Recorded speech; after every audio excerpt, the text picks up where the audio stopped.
다 같이 기도하겠습니다. 주님 감사합니다. 벌써 3일째 오늘 우리에게 이러한 기회를 주심에 감사를 드립니다. 오늘도 주의 음성 듣고자 우리가 모였사오니 주님께서 우리에게 말씀해 주시기를 간절히 소망합니다. 혼란스러운 시대 우리에게 정확한 표대를 가르쳐 주시기를 소망합니다. 그것을 향해서 달려가게 하시고 완주하게 하여 주시기를 간절히 원합니다. 예수 그리스도의 보혈을 의지합니다. 우리를 정결케 깨끗게 씻어주시고 주 성령님 도와주셔서 오늘 이 말씀이 전하는 자도 바로 전하게 하시고 듣는 자도 잘 이 말씀이 전달되어 그 심령과 영혼에 연결되는 도달하는 그런 역사가 일어나게 하여 주시기를 간절히 원합니다. 살아계신 우리 주 예수 그리스도의 이름으로 기도드립니다. 아멘.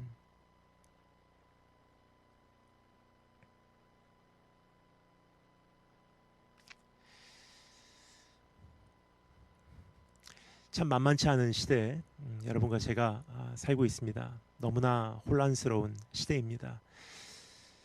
그러나 지나온 3일간의 말씀을 통해서 우리는 보다 확실한 것, 가장 정확한 것, 부분적이지 않고 온전한 것, 일시적이지 않고 영원한 것, 유한한 것이 아니라 무한한 것이 무엇인지 함께 정리해 볼 수 있었습니다. 주님 안에서의 평안, 그리고 주님 안에서의 은혜의 능력. 그럼 이제 여러분과 제가 오늘 이 시간 마지막으로 함께 생각해보고 주님의 음성에 귀를 기울여 볼 때 꼭 듣기를 원하는 것은 무엇이냐면 우리의 본분입니다. 이제부터 우리는 어떠한 표대를 향해서 나아갈 것인가. 이렇게 살아라 저렇게 살아라, 이것이 유행이고 이것이 트렌드다. 참 여러 가지를 우리에게 제시해 주는 말이 많은 시대입니다.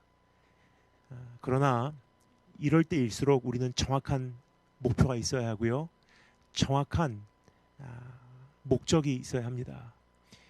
그것이 무엇인지 오늘 이 말씀을 통해서 우리 함께 정리해 보도록 하겠습니다.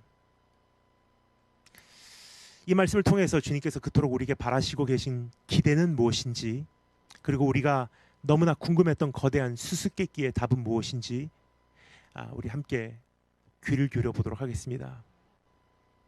주님께서 우리에게 가장 원하시는 것은 바로 우리가 주님을 사랑하는 것입니다. 근데 이것이 그렇게 단순한 것임에도 불구하고, 너무나 정확한 것임에도 불구하고, 어떠한 의견 차이에 여유가 없는 그러한 진리임에도 불구하고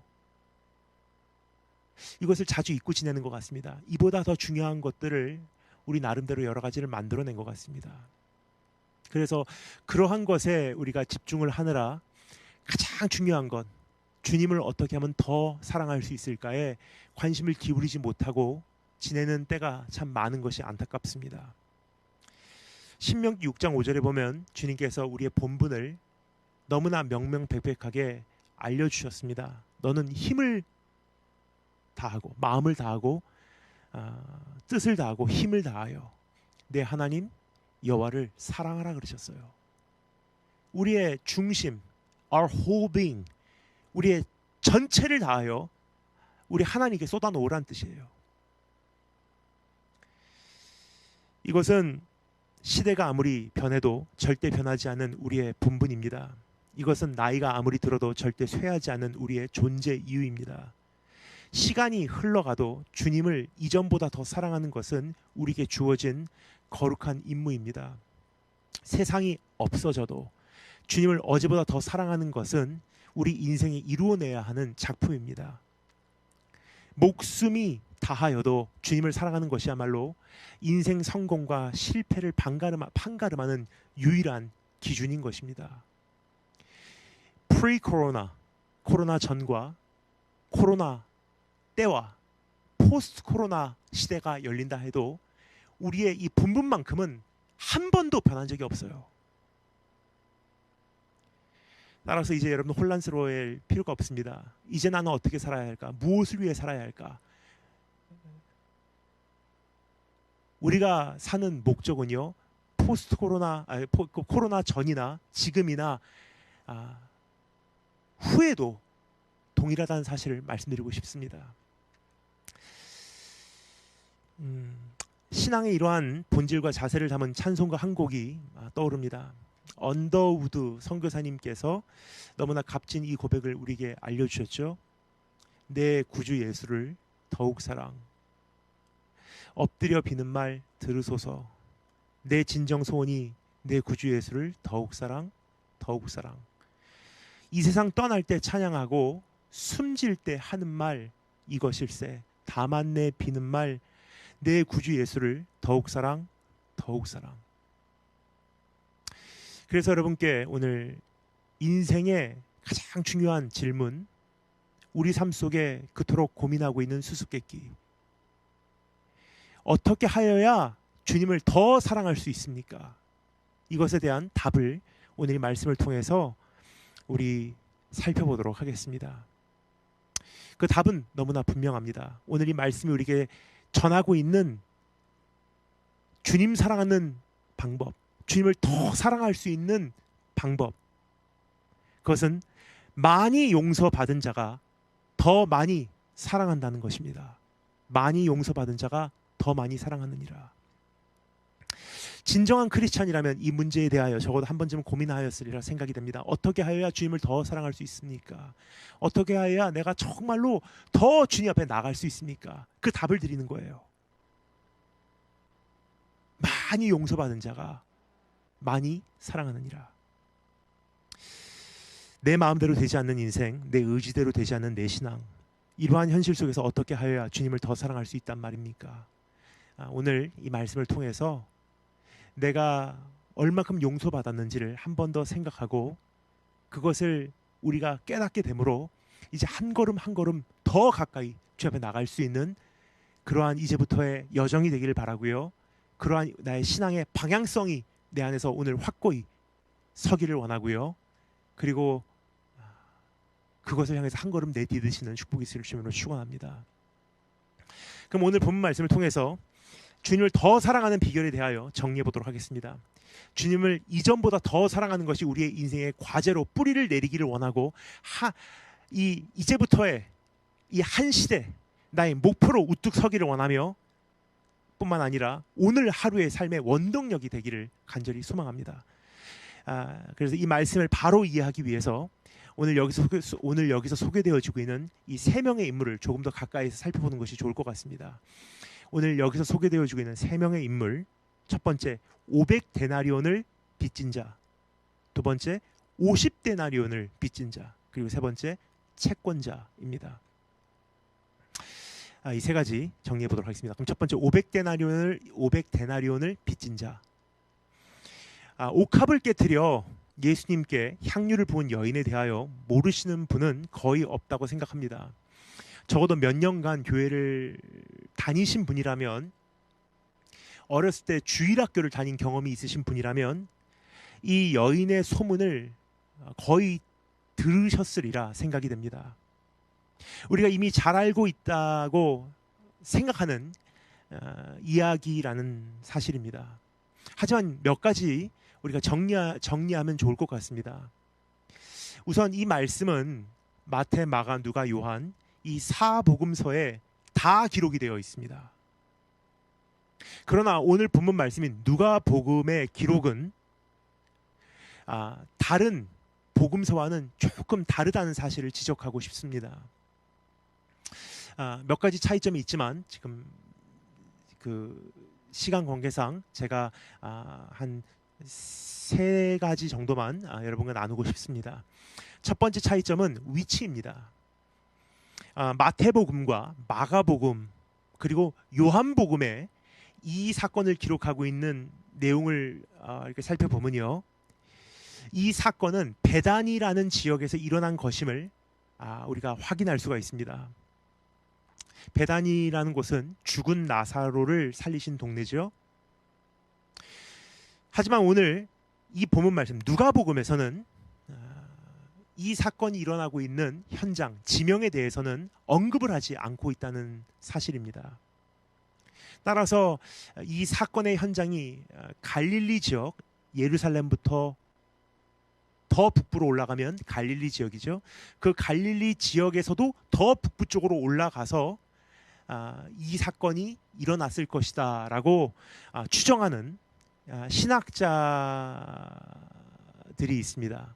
그들은 따라서 이 베다니하고 이 갈릴리 지역의 북부 지역에서 일어난 사건이기 때문에 예수님께 향유를 부은 여인이 마리아뿐만 아니라 또 한 명이 더 있었을 것이라고 그들은 추론을 합니다. 두 번째 차이점, 다른 복음서와 지금 우리가 살펴보고자 하는 누가복음의 이 기록이 어떠한 차이가 있냐? 집주인에 대한 소개가 크게 다르다는 것입니다. 이 사건의 위치뿐만 아니라 또 하나의 큰 차이점, 그것은 마태복음과 마가복음의 기록에서는 예수님께서 식사를 하셨던 집의 주인을 나병 환자 시몬이라고 소개하고 있다는 점입니다. 그러나 누가복음, 오늘 이 말씀에서는 시몬이라 하는 바리새인의 집에서 식사하신 것으로 저술하고 있습니다. 세 번째 차이점, 내용에 대한 차이가 있다는 것을 말씀드리고 싶습니다. 사실 이 두 가지 외에도, 이 세 가지 외에도 더 많은 차이점들이 있지만 시간 관계상 지금 이 세 번째 한 가지만 더 말씀드리고 우리 그 말씀에 집중해 보도록 하겠습니다. 다른 복음서에 비해서 누가복음의 오늘 이 말씀의 기록을 가만히 살펴보면요, 내용적으로 유난히 다르다는 것을 발견하게 되시리라 생각이 됩니다. 우선 마태복음과 마가복음에서는 이 여인이 향유를 예수님의 머리에 부었다고 기록하고 있죠. 근데 오늘 이 누가복음, 여러분과 제가 살펴보고자 하는 이 본문 말씀의 기록에 보면요, 이 여인이 향유를 예수님의 발에 부었다고 기록하고 있다는 점입니다. 내용의 차이에 대하여 또 한 가지 우리가 감지할 수 있는 것이 있습니다. 마태복음과 마가복음과 요한복음에서는 이 여인이 값진 향유를 낭비하였다고 꾸짖는 가룟 유다를 비롯한 제자들에게 초점이 맞춰져 있습니다. 그러나 누가복음은, 오늘 이 본문 말씀은 주님과 바리새인 시몬과의 대화에 집중되어 있다는 사실을 말씀드리고 싶습니다. 자, 이와 같은 근거, 지금까지 말씀드린 이 차이점들로 인해서 여러 신학자들은 예수님께 향유를 부은 여인이 아마도 두 명이었을 거라고 주장을 합니다. 여러분 어떻게 생각하시는지요? 저는 그렇게 생각하지 않습니다. 저는 동일한 인물이라고 생각을 합니다. 제가 그런 분들과 동의하지 않는 여러 가지 이유가 있지만, 충분한 이유가 있지만 지금 그것을 한 가지씩 설명드릴 만한 시간적 여유는 없는 점을 여러분께서 이해해 주시면 감사하겠습니다. 자칫 잘못하면 이 말씀의 가장 중요한 더 본질적인 부분은 제쳐두고 엉뚱한 이러한 신학적 논리만 펼치다가 오늘 이 시간이 끝날 수 있는 것이 우려가 되기 때문입니다. 하지만 여러분의 어떠한 그 신뢰를 위해서, 또 이해를 돕기 위해서 왜 이렇게 생각할 수밖에 없는지, 동일한 인물이라고 제가 확신할 수 있는지 몇 가지만 말씀드리도록 하겠습니다. 우선 이 사건이 일어난 위치에 대한 기록은 전혀 문제가 되지 않는다고 말씀드릴 수 있습니다. 누가복음은 위치에 대한 언급을 아예 하지 않고 있다고 이미 말씀드렸죠. 즉 이 사건이 일어난 곳이 베다니일 수 있다는 충분한 가능성을 열어두었다는 뜻이에요. 그러니까 무슨 근거로 갈릴리 북부에서 일어난 사건이라고 이제 그 여러 신학자들이 주장을 할 수 있어도요, 사실 오늘 이 누가복음의 말씀은 베다니일 수도 있다는 가능성을 열어두었어요. 따라서 위치가 문제가 되진 않는다는 것입니다. 또 한 가지, 이 여인이 향유를 예수님의 머리에 부었는가 아니면 발에 부었는가도 전혀 문제가 되지 않는다고 말씀을 드릴 수 있습니다. 왜냐하면 좀 쉽게 생각을 해보면 좋을 것 같습니다. 머리에 부으면 발로 흘러내리게 돼 있어요. 혹은 머리에 부은 다음에 발에 부을 수 있는 것도 아닙니까? 차이가 있다면 이 사건을 기록한 저자가 무슨 의도로 이 말씀을 기록하였는가? 그 의도를 가지고 이 사건의 어느 부분을 부각시키고자 하였는가에 오히려 더 우리가 중점을 둬야 된다고 생각을 합니다. The intention of the writer. 이스라엘의 문화를 전제로 생각해 보면요, 마태복음과 마가복음에서 기름을 머리에 부었다고 강조한 이유는 명백합니다. 당시 팔레스타인 지역에서 누군가의 머리에 기름을 붓는다는 것은요, 그 사람을 왕으로 인정한다는 표현이었습니다. 따라서 다윗 왕을 세울 때 다윗이라는 인물의 머리에 기름을 부었죠. 이것은 보편적으로 잘 알려진 전통이었어요. 기름을 부어서 그 사람을 왕으로 세운다. 그래서 마태와 마가 예수 그리스도는 왕이라는 사실을 강조하고자 했던 그 저자 입장에서는요, 그 여인이 예수님의 머리에 기름을 부은 향유를 부은 것을 부각시킬 수밖에 없었다는 것입니다. 마태복음 예를 들어서 우리가 살펴보잖아요. 그 여는 부분에 예수님께서 왕 되신 것을 주장하고자, 그것을 강조하고자 예수님의 그 다윗 왕에서부터의 계보를 쭉 이렇게 나열하고 있는 것을 우리가 확인할 수 있죠.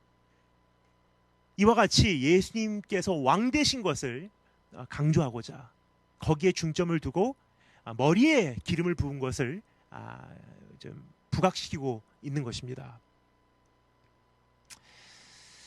자, 그런데 발에 기름을 붓는다는 것은 무엇인가? 그것은 애정의 표현입니다. 용서받은 자의 감격을 강조하고 싶었던 누가는 발에 기름을 부은 것에 포커스를 맞춘 것이 아니라 오히려 정말 천한 사람이, 소외된 사람이 그 용서받은 자의 감격을 가지고 주님께 애정을 표현하는 것을 부각시키고자 거기다가 포커스를 맞춘 거예요. 또 주님과 가룟 유다와의 대화를 부각시키는가, 아니면 주님과 바리새인 시몬과의 대화를 부각시키는가도 마찬가지로 저자의 의도에 의한 차이일 뿐이라는 사실을 말씀드릴 수 있습니다. 사실 더 많은 말씀을 드리고 싶지만 가야 할 길이 아직 멀기에 다 나눌 수 없는 것이 안타깝습니다. 그러나 한 가지만 더 말씀드리고 말씀을 이어가도록 하겠습니다. 만약 예수님께 향유를 부은 여인이 2명이었다면 주님께서 이 여인을 칭찬하시면서 선포하신 내용이 논리적으로 맞지 않는다는 것을 제가 말씀드리고 싶습니다.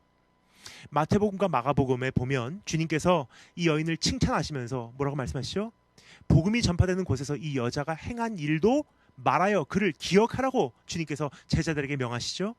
참, 이 여인이 귀한 일을 했다. 복음이 전파되는 모든 곳에서 이 여인이 행한 것을 다 말하여 기억되게 하라. 근데 이것은요, 이 여인의 행위의 특유함, 독특함, 고유성, 고귀함을 인정하는 칭찬이었어요. 따라서 만약 이 여인 외에 또 다른 여인이 이러한 똑같은 행위를 취했다고 한다면 주님께서 이러한 칭찬을 하신 것이 사실 말이 되지 않는다는 거예요. 지금까지 정리한 내용을 한마디로 요약하면요, 마태마가 요한복음에 기록된 이 사건과 누가복음에 기록된 이 사건이 모순이 있는 것도 아니요, 충돌하는 내용도 아니라는 사실이에요. 동일한 인물을 가지고 다른 각도에서 살펴본 것이라는 것을 말씀드리고 있는 것입니다. 자, 지금까지 정리한 내용을 마음에 두고 이제부터 조금 더 구체적으로 나누고자 하는 말씀에 귀를 기울여주시면 감사하겠습니다. 주님은 한 바리새인의 집에 초대되어 가십니다. 나중에 주님께서 그 바리새인과 나누신 대화를 우리가 살펴보면요, 그의 이름이 시몬이라는 사실을 우리가 확인할 수가 있죠. 그 식사 현장에 한 여인이 향유를 담은 옥합을 가지고 찾아와서 주님의 발에 그것을 쏟아 부었습니다. 그녀는 눈물로 주님의 발을 적시고 자기의 머리털로 그 발을 닦으며 그 발에 입 맞추고 향유로 덮었다고 성경은 누가는 기록하고 있습니다. 이 광경을 지켜보고 있었던 집주인 바리새인 시몬, 혼자서 이런 생각을 하고 있었던 거예요. 39절 말씀을 제가 읽겠습니다. 예수를 청한 바리새인이, 시몬이죠, 바리새인이 그것을 보고 마음에 이르되 이 사람이 만일 선지자라면 자기를 만지는 이 여자가 누구며 어떠한 자 곧 죄인인 줄을 알았으리라 하거늘. 이 여인의 정체에 대하여 우리가 알 수 있는 것이 하나도 없습니다. 단지 죄인이라고만 이야기하고 있을 뿐이에요. 이 내용이 요한복음의 기록과 동일한 사건이 맞다면 여기서 소개되어지고 있는 여인이 마리아라는 사실을 우리가 알 수 있습니다. 그러나 여기에 기록된 내용만 가지고는 이 여인이 그냥 죄인이라고 하는 것만 우리가 알 수 있다는 것입니다. 누가는 굉장히 단순하게 이 여인에 대한 정체를 한마디로 요약합니다. 죄인. 그것도 이 바리새인의 입술을 통해서 간접적으로 소개한 정도로 끝납니다. 그 여인의 정체를 더 이상 밝히지 않은 것은 전적으로 저자 누가의 의도였다고 저는 생각을 합니다. 더 이상 밝힐 필요가 없었기 때문이에요. 주님 앞에는 바리새인이라는 신분이 아무런 소용이 없기 때문입니다. 주님께는 우리가 사역자, 선교사, 목사, 박사, 변호사, 사업가 혹은 정치가라는 사실이 아무런 상관이 없는 것이라는 사실을 말씀드리고 싶습니다.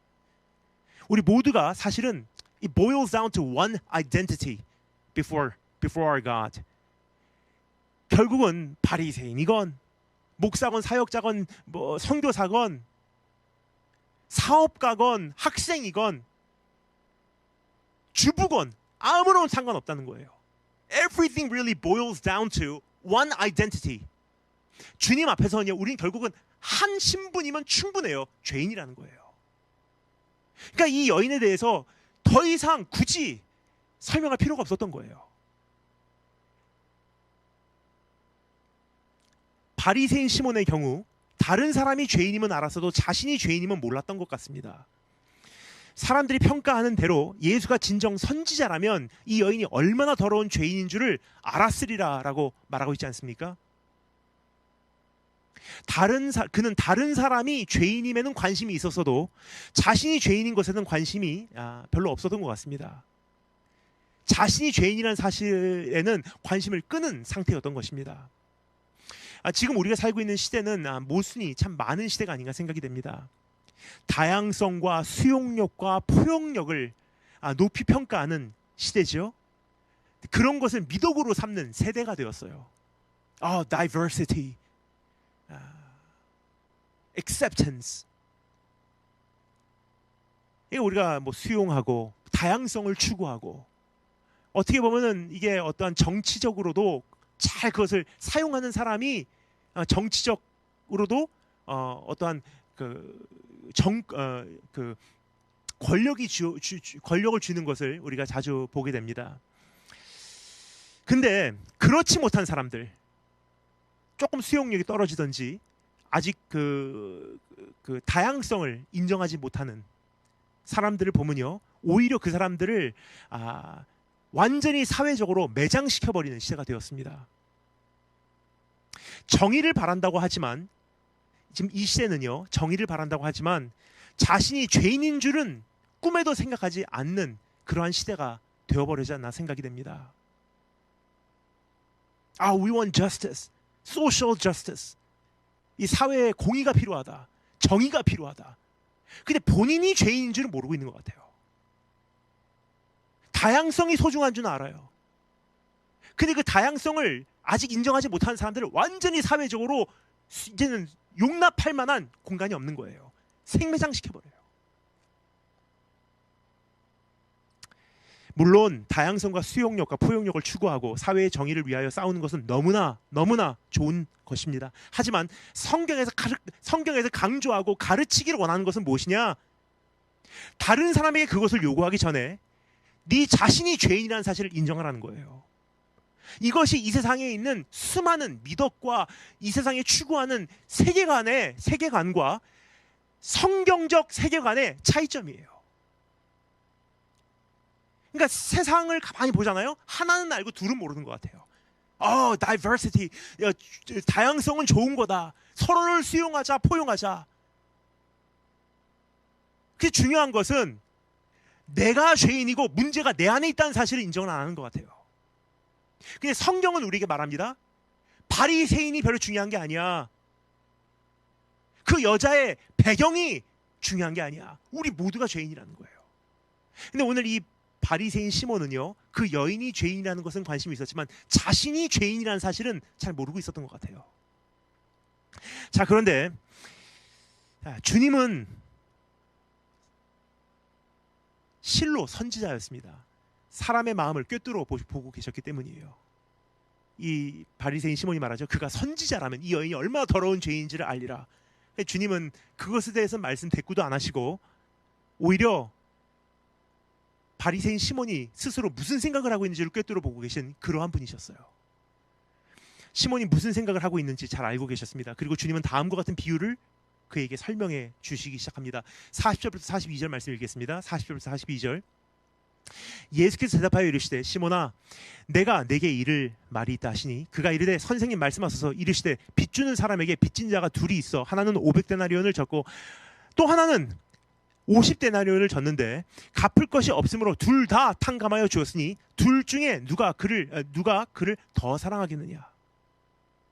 이 말씀에 세 명의 인물이 등장하죠. 한 사람은 500데나리온을 빚진 사람이고 또 한 사람은 50데나리온을 빚진 사람이고 그리고 그 빚을 빌려준 채권자가 소개되어지고 있습니다. 500데나리온이라고 하는 것은 당시 팔레스타인 지역 물가를 오늘 미국 기준으로 환산해 보았을 때 약 $300,000, 우리 원으로 계산을 하면요 약 3억 2,500만 원 정도 되는 금액이라고 할 수 있습니다.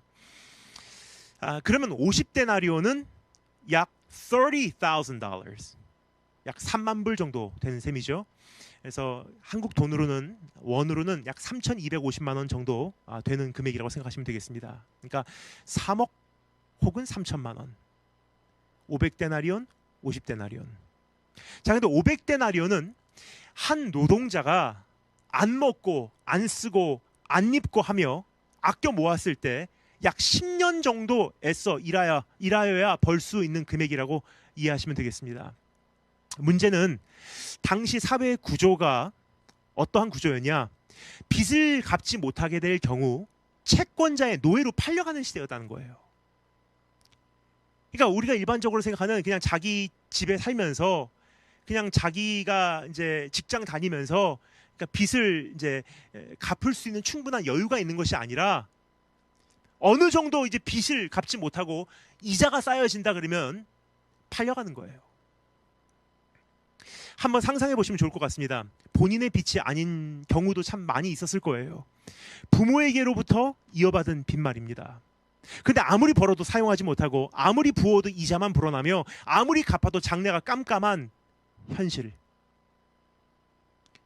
아무런 꿈을 꿀 수도 없고 인생의 계획을 세울 수도 없으며 최소한의 즐거움도 누릴 수 없는 앞길이 꽉 막힌 상태를 한번 상상해 보시면 좋을 것 같아요.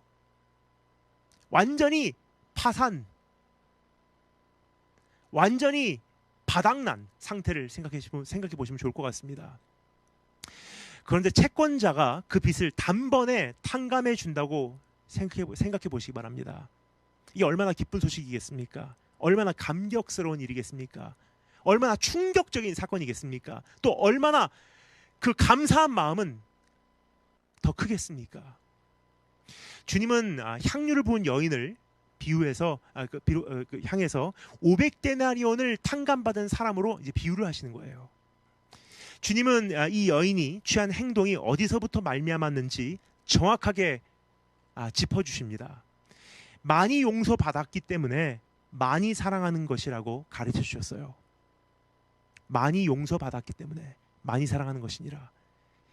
채권자가 일방적으로 탕감해 주지 않는 한 한평생 갚아도 도저히 해결할 수 없는 빚과 그 엄청난 책임, 불어가는 이자, 이와 같은 현실이 자신의 죄 문제와 같다는 사실을 주님께서 말씀하고 계셨던 것입니다. 우리의 죄 문제와 같다는 사실을 말씀하고 계셨던 것입니다. 주님께서 이제 오늘 여기 설명해 주시는 그 빚을 탕감해 주셨다. 완전히 탕감해 주셨다. 이것은 편안한 생활을 하면서 쉽게 빚을 갚아 나갈 수 있도록 조금 이렇게 이 임무를 풀어 주셨다는 차원이 아니에요. 빚을 완전히 탕감해 주셨다는 것은요, 이것은 빚을 반으로 줄여 주셔서 감당할 만한 분량으로 만들어 주었다는 것과는 전혀 다른 이야기예요. 혹은 이자를 없애주셔서 멍해를 다소 감소시켜 주었다는 것과도 너무나 다른 이야기인 것입니다. 채권자는 빚을 완전히 탕감해 준 것입니다. 백지로 해준 거예요. 이것이 바로 이 여인이 경험한 기적인 것입니다. 이것이 이 여인이 소유한 감격의 원천인 거예요. I had a debt that I cannot ever pay back. 그런데 그 빚을 완전히 그냥 탕감해 주신 거예요. 도저히 갚을 수 없는 빚. 그러나 그것을 완전히 없애주신 것입니다. 자기의 힘으로는 도저히 탈출할 수 없었던 죄와 사망의 결박으로부터 자유함을 얻은 것이 바로 이와 같은 상태라고, 이와 같은 경우라고 주님께서 우리에게 가르쳐 주시고 계신 것입니다. 여러분, 참된 사랑은 용서받은 감격에서 말미암는 것입니다. 여러분께서는 오늘 이 감격을 소유하고 계신지 한번 생각해 보면 좋을 것 같습니다. 내가 왜 주님을 사랑을 못하나?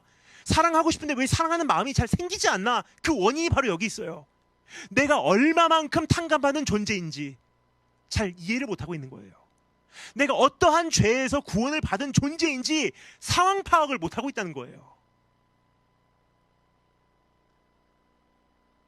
주님을 더 사랑하기를 원하신다면 우선 내가 죄인이라는 사실을 절실히 깨달아야 한다고 말씀드리고 있는 것입니다.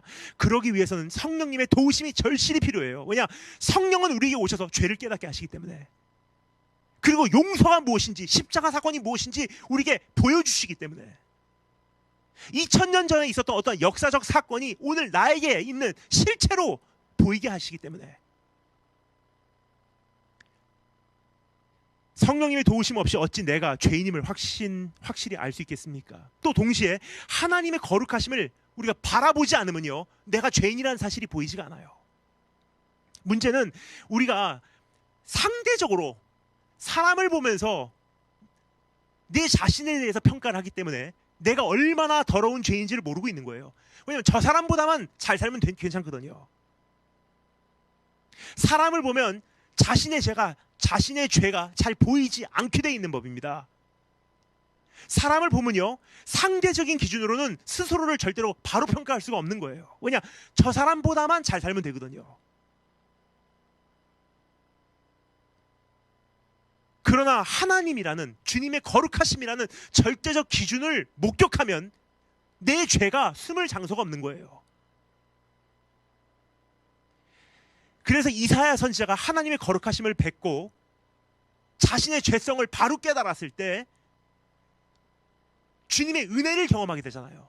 그 은혜를 경험하고 나니까 거기서 헌신이 일어나는 거예요. 주님, 나를 보내소서.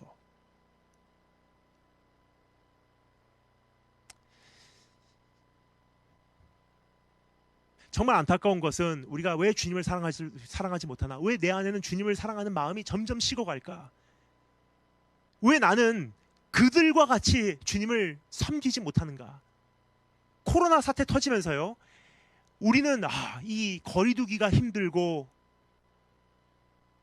야외에서 밥 먹지 못하는 게 괴롭고 친구들 자주 만나지 못하는 게 정말 우리에게는 납득이 되지 않고 마스크 쓰고 다니는 게 불편하고, 그거 갖고 우리가 땡깡 부리고 있는 사이에 지금 코로나 사태 이 순간에도 선교지에서 생명을 걸고서 일하고 계신 주님의 종들이 계시다는 거예요. 그러한 상황 속에서도 철수하지 않으시고 끝까지 거기서 남아서 교회를 세우시고 하나님 나라를 확장하시는 주님의 종들이 계세요. 그럼 그분과 나와 받은 사랑은 똑같은데 왜 그 사람은 거기까지 주님을 더 사랑하고 나는 그렇지 못하는가? 그 원인이 바로 여기 있어요. 내가 얼만큼 용서받은 존재인지를 잘 이해를 못하고 있다는 거예요. 왜요? 나의 관심은 너무나 많은 경우 내가 죄인이라는 것보다도 저 사람이 죄인이라는 것에 관심이 가 있어요.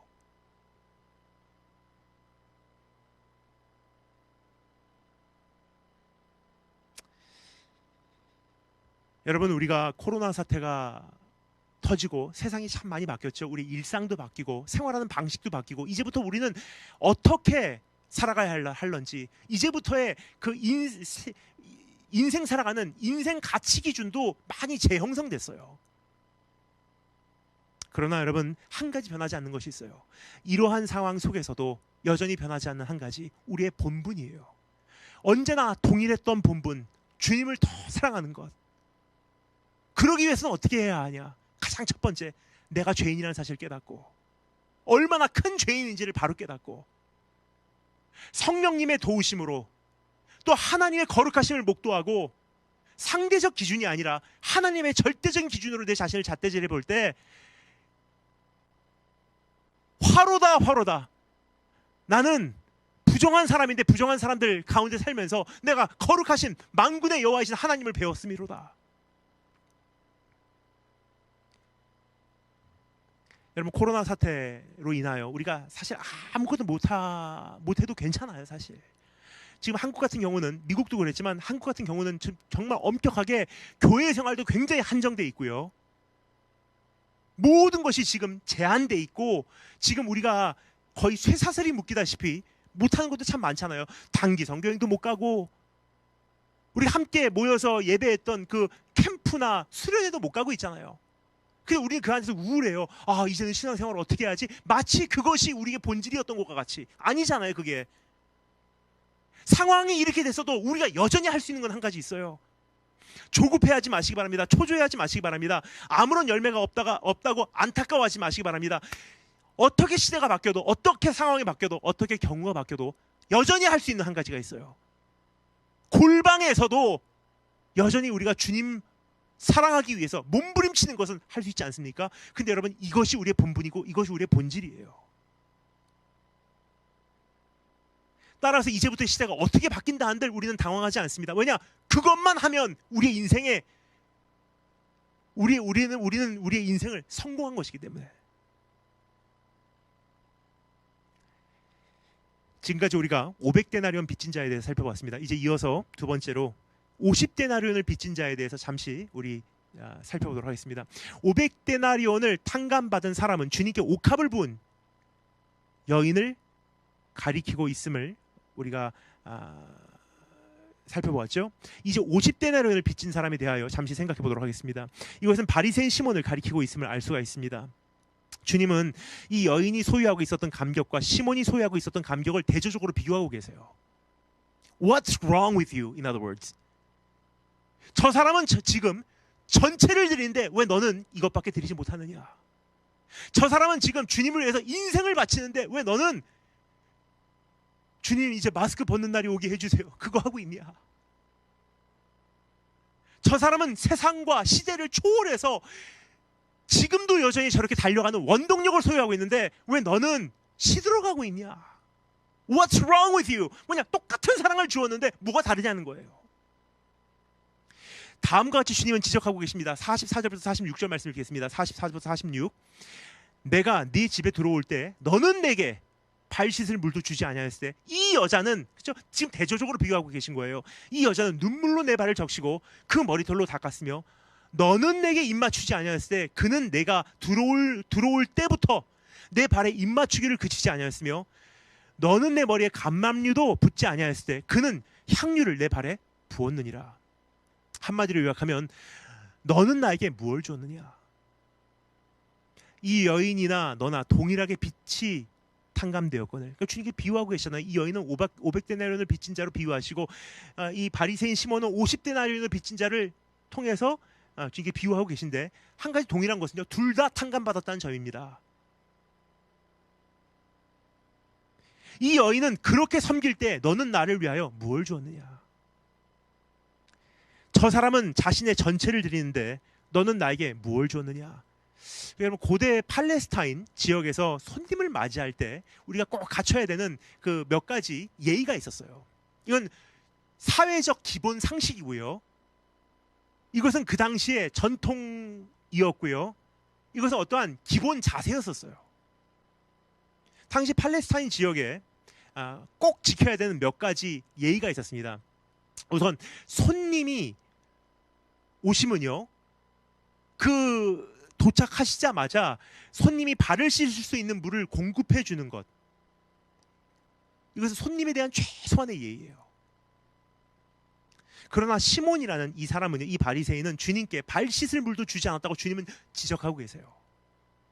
즉 시몬은 주님께서 손님으로 받아야 하는 최소한의 대접도 해주지 않았다는 뜻이에요. 또 손님을 맞이할 때 반드시 그 얼굴에 입을 맞추는 것이 주인의 도리예요. 현관에서 맞이하면서 얼굴에 입을 맞추거나, 많은 손님이 오셨기 때문에 들어오고 나가는 것을 잘 못 볼 경우에는 이제 그 호스트가 그 행사장, 집안 전체 그 식사 현장을 이렇게 다니면서 거기 오신 손님 한 분 한 분을 찾아가서 인사를 드리는 거잖아요. Welcome to my house. 이번에 오셔서 너무나 감사합니다. 그러면서 입 맞추고 인사하는 거예요. 그것은 손님이 소홀함이나 소외감을 느끼지 않게 하기 위해서 주의하며 환영한다는 의미에서 입을 맞추는 거예요. 그러나 시몬은 주님께 입을 맞추지 않았다고 주님께서 지적하고 계세요. 오히려 이 여인이 주님의 발에 입 맞추기를 그치지 않았다고 주님께서 폭로하고 계십니다.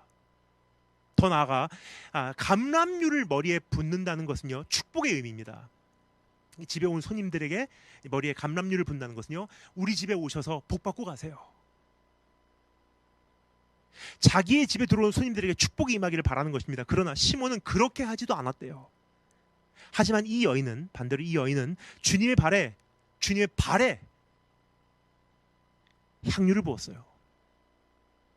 위에서도 말씀드렸습니다만 이것은 사랑을 의미합니다. 애정의 표현이에요. 실용적인 차원에서 보면요, 이 여인은 향유를 낭비하였다고 하는 것이 사실은 정확한 표현이에요. 그래서 가룟 유다를 비롯해서 그 다른 제자들이 그 여인을 탓할 수밖에 없었던 이유가 여기에 암시되고 있는 것입니다. 그토록 비싼 향유는 곧 먼지로 뒤덮이게 될 발에 붓는 게 아니기 때문이에요. 어차피 지금 향유를 분다고 해도요, 밖에 나가서 30분 걸어가면 아무 소용없는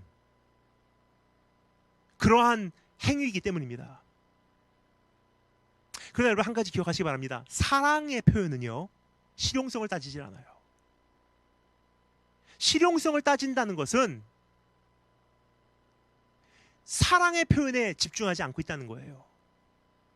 가만히 보면요, 우리가 이제 그 남녀 관계나 연인 관계를 이렇게 보면 참 우리 입장에서는, 제 3자 입장에서는 이해가 안 가는 행위들을 그들이 많이 하는 것 같아요. 좀 과하다. 거기까지 할 필요가 있나? 전 낭비다. 물론 여러 가지 이유를 여러 가지 우리가 논리를 펼칠 수 있겠지만 본인들 입장에서는 그게 당연한 거예요. 왜 그렇습니까? 사랑은 자기의 유익을 구치 않는다. 계산이 없다는 뜻이에요. 사랑은 우리가 평소에는 계산적으로, 이론적으로, 논리적으로 따져볼 때 행하지 않는 모험을 하기 시작하는 것이 사랑이에요. 실용성을 따지지 않는 게 사랑이래요. 한마디로 따지지 않고 계산하지 않고 실용성을 고려해보지 않는 것, 감격에 의한 것, 사랑으로, 감정으로 움직이는 것, 그 대상을 어떻게 하면 최대한의 그 대우를 해드릴까, 거기에 집중된 것이 사랑이에요. 이 여인의 머릿속에는요, 시간과 물질에 대한 혹은 체면에 대한 계산이 전혀 없었던 것이 분명해요. 이 여인의 마음에 불타오르고 있었던 유일한 한 가지는 어떻게 하면 최고의 것을 주님께 드릴 수 있을까라는 생각밖에 없었던 것입니다. 한 가지 여기서 궁금해집니다. 그러면 시몬이라는 이 사람은 그러한 감격도 없으면서 왜 주님을 자신의 집에 모셨을까 하는 질문이에요. 이 50데나리온 빚진 자라고 하는 그것으로 비유하신, 그렇죠? 주님께서 그것을 비유하신 이 시몬이라는 바리새인은 그러한 감격도 없으면서 왜 주님을 식사 자리에 모셨을까? 자기 집으로 모셨을까? 그 질문의 답은 매우 간단합니다. 왜냐하면 오늘날도 이러한 모습이 우리 안에서, 우리 교회 안에서 수많은 성도들의 삶 속에서 재현되고 있기 때문이에요. 사람들이 주님을 자신의 집, 자신의 인생, 자신의 삶에 모시는 이유가 몇 가지 대표적인 것이 있습니다. 첫 번째, 다른 사람들이 다 하니까. 당시 예수 그리스도라는 존재는 he was a controversial figure at that time. 핫한 인물이었어요. 핫한 인물. 예수 그리스도라는 존재는 당시에 사회적으로 큰 파장을 일으키신 분이십니다. 매니아층은, 예수 그리스도를 따르는 그 매니아층이라는 존재들은요, 뭐 제자라고 불리우는 그 매니아층은 부모와 직장, 자기가 고기잡이했던 그 배마저 버리고 그분을 쫓았던 것. 반대로 그를 미워하는 무리들은 예수를 죽이고자 그것을 사명으로 알고 열심을 내었던 것. 예수 그리스도는 당시에 수많은 기적을 일으키시고 백성을 위로하셨고 종교 기득권자들을 불편하게 만드셨고 로마 제국을 긴장하게 하였던 인물이에요. 그래서 어떠한 주제를 두고 예수 그리스도와 함께 토론해 보는 것이 여러 사람들의 당시의 바람이었어요. 이러한 이유로 예수를 자기의 집으로 모셨고 예수를 관찰해 보려고 했던 것입니다. 오늘도 이와 같은 사람들이 참 많이 있는 것 같아요. 공동체에 참여하기 위해서. 왜냐면 다 교회 가는데 내가 안 가면 안 되니까. It's good thing. It's a good thing for a Korean American to go to church. 뭐 재미교포로서 교회 가는 게 참 좋은 것 같은 인식을 갖고 있잖아요. 왜냐면 everybody goes. It's a good American thing to do. 그렇죠? Going to church. 혹은 대화에 가담하기 위해서. 왜냐면 친구들 다 교회 이야기 하는데 나도 대화에 참여해야 되잖아요. 혹은 유행에 따라가기 위해서. 오늘도 예수를 찾는 사람들이 있다는 거예요. FOMO라고 하죠. FOMO. Fear of missing out. 다른 사람에게 뒤처지고 나는 그 유행에 못 따라갈까 봐. 다들 가니까, 가족이 가니까, 친구가 가니까, 트렌드가 그러니까 성경 인용하고 이야기하고. 당시도 그랬습니다.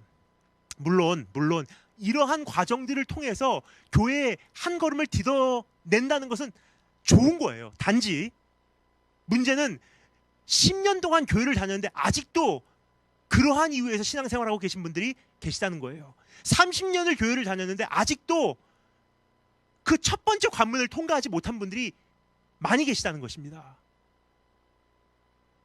한평생 이와 같이 신앙생활을 하였건만 한평생 그 모습을 버리지 못하는 분들이 많이 계시다는 점입니다. 이들은 모두 주님을 사랑하는 것이 아니라 이용하고 있는 거예요. 아무리 시간이 지나도 주님을 진정 사랑하지는 못할 것입니다. 바리새인 시몬, It's a good thing to do. It's a trend. It's a popular thing to do to have Jesus over at my house. 오늘 예수 그리스도를 나의 인생에, 나의 삶에 그 정도로 우리가 영접하고 있다면요, 주님을 더 사랑하는 것은 이것은 뜬구름 잡기예요. 절대로 그런 일은 일어나지 않을 것입니다. 두 번째 이유, 왜 그럼에도 불구하고 바리새인 시몬이 예수 그리스도를 자신의 집에 모셨는지. 두 번째 이유는요, 문제를 해결하기 위해서. 문제 해결을 위해서 예수님 모시는 분들이 참 많습니다. 사람들이 예수님을 자신의 집, 자신의 인생, 자신의 삶에 모시는 한 가지 이유, 문제를 해결하기 위해서. 그것은 어떠한 문제 해결을 이루기 위한 그 인간의 그 간절함에서 비롯된 그 행위라고 생각을 하는데요. 이들도 역시 주님을 사랑하는 것이 아니라 주님을 이용하는 사람들이에요. 이미 위에서 말씀드렸습니다만 오늘 이 말씀 본문에 등장하는 바리새인 시몬은 다른 복음서에서는 나병 환자 시몬이라고 소개가 되고 있어요. 나병 환자 시몬. 물론 제가 설명을 드렸습니다만 사복음서의 기록이 동일한 사건을 두고 말하고 있다는 것을 전제로 하면 그렇습니다. 자, 그런데 바리새인 시몬이 동시에 나병 환자 시몬일 수는 없어요. 왜냐? You cannot be simultaneously 동시에 바리새인이면서 나병 환자라는 것은 당시 문화상 불가능한 거예요. 왜 그러냐? 나병이라는 것은요, 당시 이스라엘 민족에게는 부정한 병이었거든요. 그러니까 바리새인이 나병 환자라는 것은 이것은 불가능한 현실이에요. 바리새인의 전통과 문화가 절대로 용납을 할 수가 없는 현실입니다. 자, 그렇다면 그가 나병 환자가 된 것이 주님께서 방문하신 전이나 혹은 후에 일어난 일이라고 추정할 수가 있는 것입니다. 만약 예수님께서 다녀가신 후에 일어난 일이라고 한다면 주님께서 방문하시고 가신 후에 그가 나병 환자가 되었다고 한다면요, 언젠가 그가 문둥병에 걸렸다는 해석이 이제 나온다면 초대교회 성도들, 이제 이 사건을 기록하고 있는 초대교회 성도들은 그를 바리새인 시몬보다도 나병 환자 시몬으로 기억하게 되었으리라고 생각을 합니다. 만약 예수님께서 다녀가시기 전에 그가 나병 환자였다고 우리가 추론을 해본다면 스토리가 더 정확하게 이해가 되기 시작해요. 주님께서 그를 치유해 주셨기에 그는 감사를 표현하기 위해서 주님을 자신의 집으로 모시고 간 것입니다. 그러나 그는 은혜를 입은 한 사람, 원래 나병 환자 시몬으로 주님을 영접한 것이 아니라 바리새인 한 사람으로 주님을 자기네 집으로 모신 거예요. 그래서 주님은 은혜를 아는 여인과 받은 은혜를 잊어버린 그를 대조적으로 지금 비교하고 계시는 것이 오늘 이 말씀의 내용이라고 생각하시면 되겠습니다. 조금 전에 말씀드렸듯이 500데나리온을 탕감받은 사람이나 50데나리온을 탕감받은 사람 둘 다 은혜를 입은 것만은 사실이잖아요. 한 사람은 탕감받았고 한 사람은 탕감받지 못한 게 아니에요. 둘 다 크고 작은 은혜라고 할지라도 둘 다 은혜를 입은 사람들이에요. 그럼 오늘 이 비유를 우리가 이렇게 정확하게 평행으로 나열해 보게 되면요, 이러한 결론이 나올 수밖에 없는 거예요. 그 여자 못지않게 이 바리새인 시몬도 주님께 어떤 은혜를 입은 사람인 거예요. 그래서 저 여인은 저 은혜를 저렇게 감탄하고 감격하고 감사로 표현을 하고 있고 사랑으로 주님께 돌려드리고 있는데 너는 나에게 무엇을 주냐라는 이야기가 나올 수밖에 없는 거예요. 즉 이 바리새인 시몬이라는 사람은요, 주님께 뭔가 은혜를 입은 경험이 있는 사람이에요. 지금 시몬도 역시 주님의 은혜의 수혜자라는 사실이 여기 너무나 정확하게 암시되어 있다고 생각을 합니다. 자, 바리새인 시몬이 나병 환자 시몬인지 아직은 논쟁이 남아있는 것만큼 이것은 확실한 것이 아니기에 이것을 전제로 말씀드리지는 않겠습니다. 그러나 한 가지 분명한 것이 있어요. 그것은 무엇이냐? 우리 모두가, 여러분과 저, 우리 모두가 주님의 은혜의 수혜자라는 사실은 분명해요. 500데나리온을 용서받았든지 50데나리온을 탕감받았든지 그 크기는 차이가 있을 수 있습니다. 그러나 한 가지 분명한 것은요, 우리 모두가 다 탕감받은 은혜의 수혜자라는 사실은 분명해요. 사람마다 그 은혜를 느끼는 크고 작기의 차이는 있을 것입니다. 하지만 우리 모두가 빚을 탕감받는 것만은 똑같습니다. 따라서 우리 안에 감격과 감사와 고백과 주님을 향한 사랑이 마땅히 있어야만 하는 것입니다. 주님을 향한 사랑이 식어갈 때 여러분은 어떻게 하십니까? 받은 사랑에 비해 주님을 향한 대접이 소홀할 때 여러분은 어떻게 계십니까? 저는 오늘 말씀드리고 싶습니다. 사랑이 식었다는 것은요, 우리가 어떠한 은혜를 입은 수혜자라는 사실을 잊어버렸다는 증거입니다. 그래서 요한계시록 2장에서 말하죠. 감격을 잃어버린 에베소 교회에게 주님께서 이렇게 말씀하십니다. 너희 처음 사랑을 너희가 버렸느니라. 그러므로 어디서 떨어졌는지를 생각하고 처음에 어떻게 믿었는지, 왜 믿었는지를 기억해내라는 거예요. 이것은 처음에 어떻게 사랑하였는지, 왜 사랑하게 되었는지를 기억해나라는 요구예요. 사랑이 식으면 내가 처음에 왜 주님을 사랑한다고 말했는지를 되새겨보라는 거예요. 그때 내가 주님을 사랑합니다 라고 고백했던, 처음으로 주님을 믿기 시작했던 그 원인이 있다는 거예요. 그 당시는 내가 거기까지 용서를 받았는데 라는 것이 어느 정도 더 명확하게 내 안에 보였지 않아 생각이 됩니다. 근데 세월이 지나면서 그게 희미하게 된 거예요. 잘 안 보이기 시작한 것입니다. 내 안에서 내가 받은 은혜의 그 그림이 희미해지면요, 사랑은 자연스럽게 식어가게 돼 있어요. 은혜를 입었다는 것뿐만 아니라 얼마나 큰 은혜를 입었는지도 생각해보면 좋을 것 같습니다. 자신이 입은 은혜가 500데나리온 탕감받은 자의 감동인지 아니면 50데나리온 탕감받은 자의 감동인지 생각해보라는 뜻이에요. 주님을 사랑하지 못하는 가장 큰 이유가 바로 여기 있다고 생각을 합니다. 받은 은혜에 대한 분명한 이해가 없기 때문이에요. 조금 전에 말씀드렸습니다만 빚을 조금 가볍게 해주셨다. 이자를 1%에서 0.5%로 해주셨다. 아니면 1년 동안은 무이자로 해주셨다. 그 정도 차원이 아닙니다. 전적으로 용서해 주신 거예요. 그러면 그것에 대한 감격이 있어야 되는데, 문제는 우리의 의가 있다는 것은 무엇이냐? 아직은 내가 0.5%로 그 이자를 깎아주시고 이제 나머지는 내가 갚아 나가야 된다는 그 개념이 우리 안에서 지워지지 않는 거예요. 우리의 삶에서 주님을 향한 대접이 소홀하다는 것은 내가 주님을 왜 영접하였는가라는 근원으로 돌아가서 검토해야 하는 문제라는 사실입니다. 전 이것을 소통의 접촉점이라고 부르고 싶습니다. 주님과 우리의 교제가 시작되는 초입 부분인 것입니다. 여러분께서는 주님을 자신의 집에 영접하신 이유는 무엇인지 한번 생각해보면 좋을 것 같습니다. 왜 주님 내 인생에 들어와 주세요, 내 삶에 영접합니다, 왜 그러셨는지 한번 생각해 보시기 바란다는 뜻이에요. 대접도 제대로 해드리지 못하면서 왜 영접을 했는지 한번 돌아보시면 좋을 것 같습니다. 주님께 최소한의 대우도 못 해드리지는 않았는지, 손님으로 모셨는데 주님 내 집에 들어와 주세요, 내 마음을 엽니다, 내 삶의 주인이 되주세요 하고 모셨는데 손님에게 드려야 되는 최소한의 대접도 해드리지 못하고 있지는 않았는지, 다른 사람에게는 인간으로서, 부모로서, 시민으로서, 직원으로서 혹은 친구로서 도리는 최소한 해왔을 수는 있어요. 그러나 주님께 해드려야 하는 도리는 우리가 지켜내지 못하는 경우가 참 많지 않나 생각이 됩니다. 또 주님께서 소홀함이나 소외감을 느끼지 않게 하기 위해서 우리는 무엇을 해왔는지 한번 돌아보면 좋을 것 같습니다.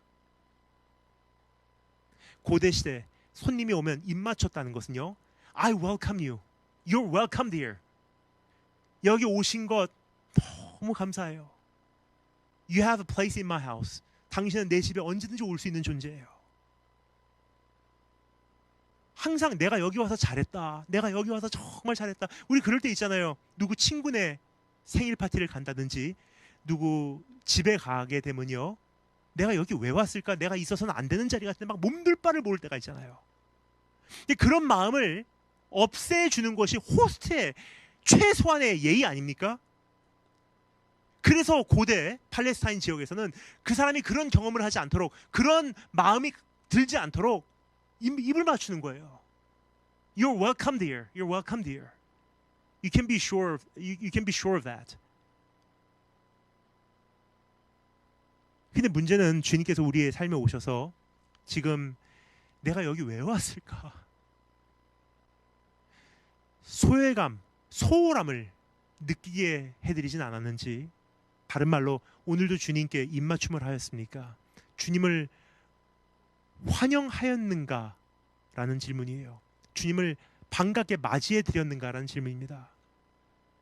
주님을 향한 천진난만한 미소가 내 삶에 막 감추려고 해도 주님을 향한 이 천진난만한 미소가 내 삶에 아직도 그냥 피어나고 있냐는 질문이에요. 우리가 처음 누구를 좋아하게 되면요, 감추고 싶어도 나중에 헤어지면 이 얼굴 근육이 굳어버려요. 아파요. 나도 모르는 사이에 계속 웃고 있었기 때문에. 이 미소를 감추고 싶어도 저절로 나오잖아요. 멀리서 바라보면 참 행복해요, 그 사람.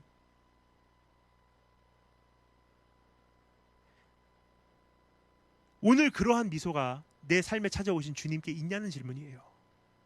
시편 2편 12절에 보면요, 그래서 이렇게 말합니다. 그의 아들에게 입맞추라. 그렇지 아니하면 진노하심으로 너희가 길에서 망하리니 그의 진노가 급하심이라. 혹은 또 우리가 유익을 구하지 않는 계산 없는 교제로 주님을 대해 왔는지 스스로 돌아보면 좋겠습니다. 주님께라면 아깝지 않습니다 라는 고백이 여러분께는 있으신지요?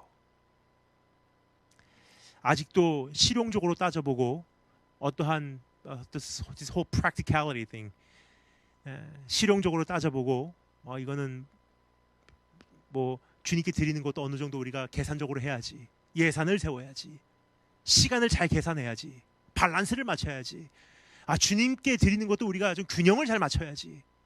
아직도 그런 생각으로 우리가 이성적으로 주님께 나아가고 있다면요, 아직도 이 사랑이 마음껏 발휘되지 못하고 있다는 뜻이에요. 지금 두 가지를 살펴봤습니다. 하나는 500데나리온 빚진 자, 주님께서 그 여인을 가리키면서 그러한 500데나리온 빚진 자를 비유로 사용하셨죠. 이제는 바리새인 시몬, 그 감격을 잃어버리고 내가 어떻게 용서받았는지, 어떻게 치유받았는지, 어떤 은혜를 입었는지 자신이 수혜자라는 사실도 감지하지 못하고 오히려 바리새인 한 사람으로 예수님을 모셨던 그 사람을 비유해서 주님께서 50데나리온 빚진 자를 말씀하셨습니다. 근데 마지막 세 번째, 채권자에 대해서 한번 살펴보도록 하겠습니다. 지금까지 우리는 두 명의 채무자에 대해서 살펴보았습니다. 자, 엄밀히 말씀드리자면 이 둘의 차이는 실제적인 빚의 양의 차이라고 하기보다는 감격의 차이라고 하는 것이 더 정확하지 않나 생각이 됩니다. 왜냐하면 오늘 여기서 주님께서 강조하고 싶은 것은요, 500데나리온도 용서받은 거고 50데나리온도 용서받은 것은 분명한 사실이라는 거예요. 근데 주님께서 관심을 갖고 있는 것은 무엇이냐? 감격의 차이에 있다는 거예요. 이 사람은 여기까지 감격을 하는데 왜 너는 감격이 없냐? 감격의 원인을 따져보니까 용서받은 것이 덜하다, 혹은 용서받은 것의 그 엄중함을 이해를 못하든지, 그 빚에 대한 부담감이 그만큼 적었든지, 아니면 스스로 갚을 수 있는 빚이라고 생각을 했든지 여러 가지 이유가 있을 것입니다. 하지만 한 가지 분명한 것은요, 그것에 대한 감격이 없는 거예요. 감격이 없다는 것은 사랑도 없다는 뜻이에요. 500데나리온을 탕감해 주어도 50데나리온을 탕감받은 감격밖에 없는 사람들이 있는가 반면 50데나리온을 탕감받았는데 500데나리온 탕감받은 듯한 감격을 소유하며 한평생 살아가는 사람들이 있습니다. 여러분께서는 지금 어떠한 감격을 소유하고 계십니까? 또 한 가지 지적하고 정리하고 싶은 것이 있습니다. 500데나리온이든 50데나리온이든 적지 않는 금액이라는 사실이에요. 어떤 분들은 이렇게 생각하세요. 야, 그 엄청난 금액을 용서받은 사람은 정말 주님을 사랑했지만 역시 그 작은 금액을 용서받은 사람은 주님을 사랑하는 것이 적다. 근데 아니에요, 여러분. 500이든 50이건 큰 금액이에요. 근데 그것을 본인이 체감으로 느끼는 체감 채무, 이거 내가 지금 갖고 있는 이 빚이 얼만큼 이 피부로 와닿냐예요. 50데나리온을 빚져도요, 내가 갖고 있는 빚이 500데나리온으로 그걸 신중하게 생각한다면요, 그것을 탕감받았을 때 이 사람의 감격은 차고 넘칠 거예요. 하지만 500데나리온을 빚져도 그거에 대한 감각이 없는 사람은요, 탕감해 주었다 한들 그만큼 감격이 적을 수밖에 없는 것입니다. 처음에 말씀드렸습니다만 이 여인에 대하여 누가는 여러 가지 설명을 하지 않습니다. 단지 죄인이라고만 말하고 있습니다. 더 이상 소개가 필요 없다고 생각해서 였을 거라고 제가 처음에 말씀드린 바 되었습니다. 이 여인의 구체적인 죄명을 알 필요가 없다는 뜻이에요. 그러니까 죄인이라고 하면 충분한 거예요, 사실. 죄의 크기는 십자가 앞에서 둘째 문제이기 때문입니다. 아무리 큰 죄라고 하여도 용서 못 받는 것이 아니요, 아무리 작은 죄라고 하여도 당연히 용서받는 것이 아니기 때문입니다. 모든 죄는 크고 작고를 떠나서 하나님의 은혜로 용서받는 것입니다. 모든 죄는 크고 작고를 떠나서 예수님의 희생으로 용서받는다는 사실입니다. 그렇습니다. 500데나리온이나 50데나리온이나 둘 다 탕감 받았듯이 주님께서 우리의 죄를 사하여 주신다는 사실을 우리가 기억하기를 원합니다. 그러나 이것은 아무런 희생이 없이 일어나는 사건이 아니라는 것을 제가 강조하여 말씀드리고 싶습니다. 그러니까 하나님께서 우리의 죄를 용서하시고 우리의 빚을 탕감해 주시는 분이시지만 그냥 내가 용서해 줄게가 아니에요. 반드시 거기에는 대가가 있었어요. 치러지는 대가가 있었다는 거예요. 단지 이 대가를 누가 치르냐? 채무자가 치르는 것이 아니라 채권자가 치르는 거예요. 그게 용서라는 뜻이에요. 용서할 때라는 것은 빚을 탕감해 준다는 것은요, 빚을 진 자가 더 이상 그 대가를 치르는 것이 아니라, 책임을 지는 것이 아니라 돈을 빌려준 자가, 채권자가 이제 내가 희생을 치를게 라는 뜻이에요. 오늘 이 말씀에 소개되어지고 있는 채권자는 하나님을 상징합니다. 아무런 이유도 묻지 않고 모든 빚을 탕감해 주시는 분이십니다. 근데 여기서 꼭 한 가지 기억하기를 원하는 것이 있습니다. 탕감해 주신다고 하는 것은 공짜로 이루어진 사건이 절대 아니라는 사실입니다. 빚을 진 자에게 그 빚을 탕감해 준다는 것은 채권자가 돌려받지 못하는 비용을 스스로 충당하고 감사한다는 뜻이 되겠죠. 네가 나에게 500데나리온 빚졌지만 그거 안 갚아도 돼. 그 뜻은요, 그 돈을 이제 내가 돌려받지 못하기 때문에 그 빈 공백을 내가 채워낼게, 혹은 그것이 없는 상태로 그 불편함을 내가 감수하고 살아갈게. 어찌되었든 돈을 빌려준 본인이 그 대가를 치른다는 뜻이에요. 따라서 이 말씀에 소개되어지고 있는 채권자는 이 엄청난 금액을 대신 짊어져 주기로 작정한 선한 분임을 우리가 짐작할 수 있습니다. 이분의 아름다움에 무한 감탄하는 것이 사랑의 시작이에요. 어떻게 그런 죄를 용서해 주셨습니까? 어떻게 그런 빚을 용서해 주실 수 있었습니까? 참 좋으신 분이시네요. 참 좋으신 분이시네요. 그것에 대한 그 감격이 사랑의 문인 거예요. 보아스의 이야기 기억하십니까? 보아스의 밭에서 이유 없이 그냥 무한한 혜택을 누리다가 어느 날 그 밭 주인인 보아스를 사랑하게 된 룻과 같은 케이스가 바로 여기서 보여주고 있는 현실이라고 생각하시면 되겠습니다. 이분의 선하심 앞에서 끊임없이 자신의 유익만을 계산해왔던 모습이 한없이 부끄러워 어찌할 바를 모르는 과정을 겪은 인생은 사랑이라는 것을 결국 배우게 되는 거예요. 저분은 그냥 계산하지 않고 나에게 그냥 모든 것을 탕감해 주셨건만 나는 여전히 계산하고 따지고 저거는 낭비고 이것은 실용적으로 따져볼 때 무의미하고, 근데 어느 날 그 십자가 앞에 서게 됐을 때 나를 그냥 거저 용서해 주신, 은혜를 쏟아 부어주신 그분 앞에 서게 되었을 때 참 내 자신이 비참하고 부끄러운 거예요. 나는 다 계산하며 살았는데, 따지고 살았는데, 저울질하며 살았는데, 그분은 그냥 계산하지 않고 무조건의 사랑으로 나에게 쏟아 부어주신 그분 앞에서 내가 참 수치스럽고 부끄러운 그날이 있게 됩니다. 낯을 들지 못하면서 그런 경험을 거듭해가며 배워가는 것이 사랑이에요. 나도 그러면 이제는 무한계의 사랑을 해보겠습니다. 십자가를 보고 자기만을 위하여 살아왔던 우리 모습의 못난 부분을 가지고 한탄하게 되는 것, 그 사랑 앞에서 자신이 참 비참하고 조그맣고 너무나 그 작은 것에 연연했던 그 모습을 가지고 가슴 찢는 이 경험을 통해서 우리가 정말 주님을 어떻게 사랑하는 것인지 배워가는 것이 아닌가 생각이 돼요. 이 과정 없이 진정 주님을 사랑한다고 말할 수 있겠습니까? 또 이 채권자가 안겨준, 나에게 허락해준 이 새로운 삶을 살아가며 두고두고 감격하는 것이 사랑의 지속적인 원동력이라고 할 수 있습니다. 그러니까 돌아보면 돌아볼수록 깨닫게 되는 거예요. 야, 그때 어떻게 그분이 나를 이렇게 용서해 주셨을까 있었을까? 1년 후에도 5년 후에도 30년 후에도 자녀가 생겨도 그때 아빠의 이 빚을 그분이 탕감해 주지 않았다면 오늘 너희들이 없어. 그러니까 시간이 지나면 지날수록 계속 감동이 되는 거예요. 오늘 내가 있는 것은 그날 그분께서 용서해 주셨기 때문이라. 오늘 내가 나된 것은 그날 그분께서 거저 용서해 주셨기 때문이라.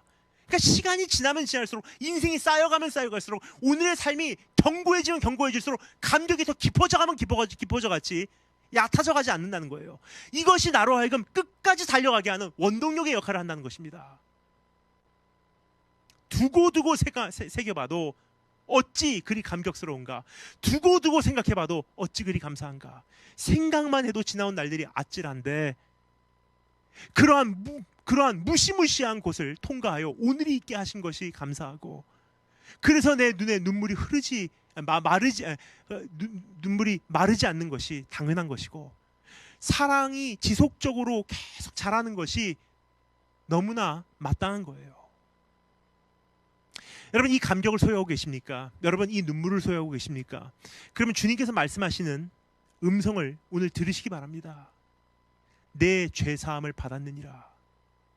내가 그런 사랑을 오늘 갖고 있다면요, 주님께서 우리에게 들려주시는 음성은 너무나 분명해요. 평안히 가라, 네 죄의 사함을 받았느니라. 내 믿음이 너를 구원하였으니 평안히 가라 하시니라. 이것은 네가 그렇게 나에게 향유를 붓고 머리로 내 발을 닦고 나에게 입 맞췄기 때문에 용서한다는 뜻이 아니에요. 그렇게 섬겼기 때문에 용서해 주신다는 뜻이 아닙니다. 이것은 그러한 섬김이 있다는 것은 네 안에 있는 사랑이 확증되었다는 증거요.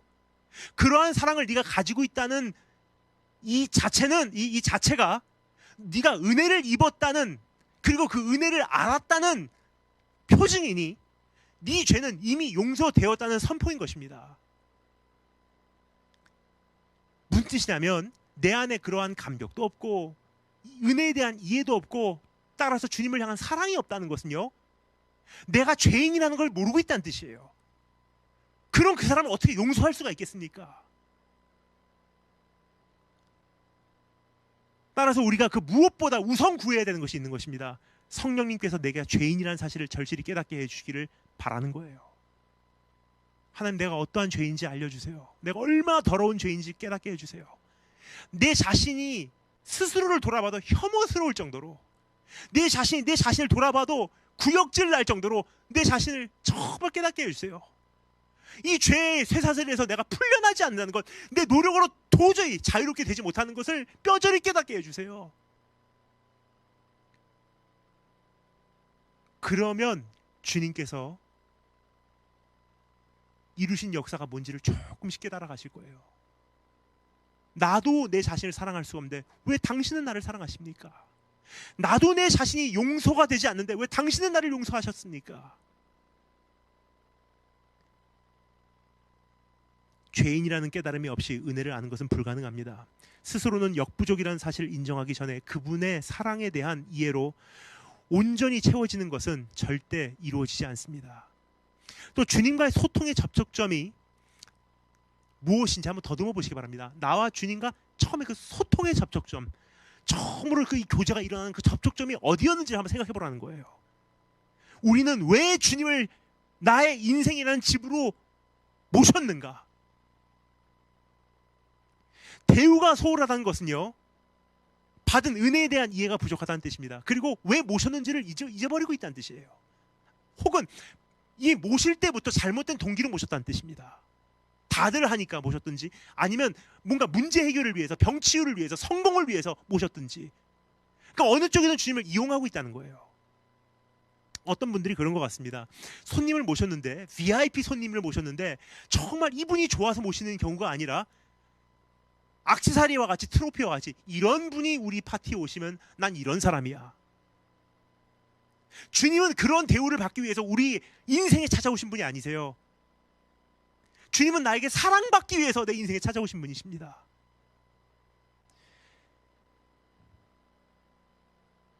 참된 사랑이 싹트기를 원한다면 주님과의 접촉점부터 우리가 조정해야 할 것입니다. 왜 교회를 다니시는지 생각해 보라는 뜻이에요. 왜 신앙생활을 이어가기를 원하는지 곰곰이 돌아보라는 뜻입니다. 스스로의 기도에 귀를 기울여 그 내용을 분석해 보라는 뜻입니다. 내가 진정 바라는 것이 무엇인가? 주님인가 성공인가? 주님인가 행복인가? 주님인가 응답인가? 주님인가 치유인가? 내 기도에 가만히 귀를 기울여 들어보면요, 내가 주님을 내 인생이라는 집에 왜 모셨는지 분명해져요.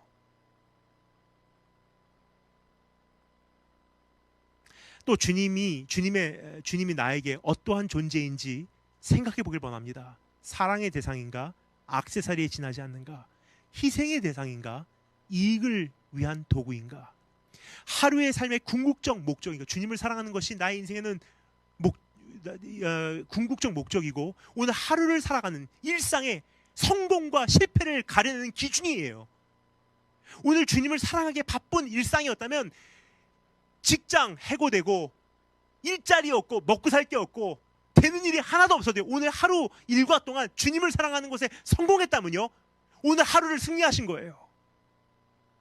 반대로 굉장히 바쁘게 돌아다니고요, 뭔가 it makes you feel like you're an important person, 그냥 뭔가 내가 중요한 사람같이, 뭔가 대단한 사람같이 느끼는, 저 사람도 만나고 이 사람도 만나고 아침부터 양복 입고 가서 브런치 먹으면서 미팅도 하고 I feel like an important person. 근데 오늘 하루를 통해서 주님을 더 사랑하는 것에 실패했다면요, 그 인생은 오늘 무의미한 인생이었다는 것을 말씀드리고 싶습니다. 왜냐? 본질이 무엇인가? 내 본분이 무엇인가? 바쁘게 돌아다니라고 만들어진 인생이 아니거든요. 주님을 더 사랑하기 위해서 만들어진 인생이기 때문입니다.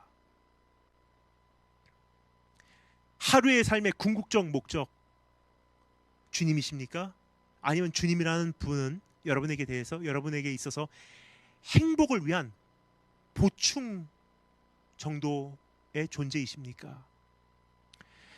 그리고 이제 주님을 진정 더 사랑하기를 원하시거든 우리를 대신하여 대가를 치르신 채권자 되신 하나님을 순간순간 만나시는 우리 한 분 한 분 되시길 주님으로 축원합니다.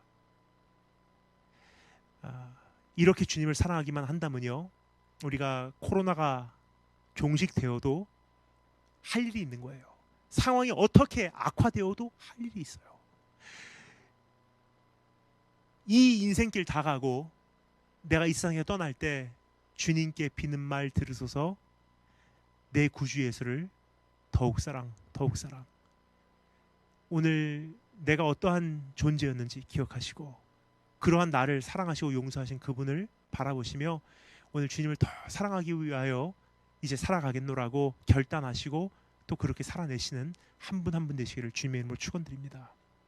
다시 기도하겠습니다. 주님, 잊고 살았습니다. 내가 어떠한 수렁에서 헤어져 나오지 못하고 있었던 존재인지를 우리가 잊고 살았습니다. 그래서 오늘을 살아가는 것이 내 노력에 의한 것이고 어떠한 내 선행의 결과라고 착각하고 있었다면 용서해 주시기를 간절히 소망합니다. 오늘 나의 영적 기억력을 다시 한번 살아나게 하시사 어떠한 죄인인지, 어디서 구하셨는지, 지금까지 어떻게 살려오셨는지, 지금까지 어떻게 보호해 주셨는지, 난 지금까지 어떤 은혜를 입었는지 하나하나 내 안에 명백하게 다 드러나게 하시고 기억해내게 하시사 다시 한번 내 심장이 주의 사랑으로 인한 감격으로 차오르게 하시고 내 이 먹먹한 가슴이 다시 한번 주님의 뜨거운 사랑으로 충격받게 하시기를 간절히 소망합니다. 그래서 주님, 살아있어도 죽은 것과 같이 지내고 있는 우리의 심령에 지금 찾아오셔서 다시 한번 내 영이 살아나게 하시고 생기가 나를 채워내게 하시며 이젠 하루를 살아도 주를 위해 살아갈 수 있는 그러한 존재되게 하여 주시기를 간절히 소망합니다. 살아계신 우리 주 예수 그리스도의 이름으로 기도드립니다. 아멘.